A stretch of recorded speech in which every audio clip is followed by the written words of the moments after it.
Hi అండి. ఈరోజు September 5 Sarvepalli Radhakrishna గారి జన్మదినం ఈరోజు. అయితే ఈ వేడుక మనం ఎందుకు జరుపుకుంటున్నామో నేనైతే మీకు ఇప్పుడు చెప్తాను. నాకు తెలిసిన వరకు మీకు చెప్తాను. ఓకే అండి. మరి సర్వేపల్లి రాధాకృష్ణ గారు 1888 తిరుత్తణిలో జన్మించారు సెప్టెంబర్ 5. అదే రోజున మనము ఆయన జన్మదినాన్ని జాతీయ దినోత్సవంగా జరుపుకుంటాము. డాక్టర్ సర్వేపల్లి రాధాకృష్ణన్ విద్యారంగంలో చాలా ముఖ్యమైన పాత్ర పోషించారు. ఆయన తల్లి పేరు సీతమ్మ, తండ్రి వీరస్వామి. సర్వేపల్లి రాధాకృష్ణన్ 1952 నుంచి 1962 మధ్యలో ఉపరాష్ట్రపతిగా పనిచేశారు. ఆయన 16వ ఏట వివాహం చేసుకున్నారు.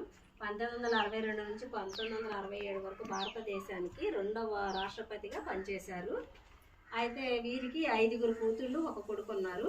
1954 సంవత్సరం భారతరత్న అవార్డు పొందారు. రాధాకృష్ణ 1975 ఏప్రిల్ 17వ తేదీన ఆయన మరణించారు. అయితే నాకు తెలిసిన వరకు అయితే నేను మీకు చెప్పానండి. దీనిలో ఏమైనా తప్పులుంటే క్షమించండి. అయితే ఈ చిన్న దాన్ని మీకు నచ్చినట్టయితే అక్కడ లైక్ చేయండి, షేర్ చేయండి, కామెంట్ పెట్టండి. Okay, bye friends.